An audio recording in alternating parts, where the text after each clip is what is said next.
Hi, this is Chris from Total Parts Plus, and today we have a 2009 Mazda BT-50 DX dual cab ute, stock reference number 5356. The shape runs from the 11th month 2006 through to the 9th month 2011. It has a WEAT 3 litre 4-cylinder turbo diesel engine backed by an automatic 4-wheel drive transmission.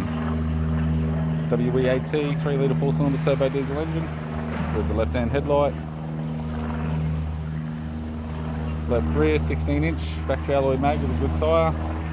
ARB canopy supplied with all bolts, brackets, without keys. Left tail light has very light sun cracks. Tidy rear bumper bar.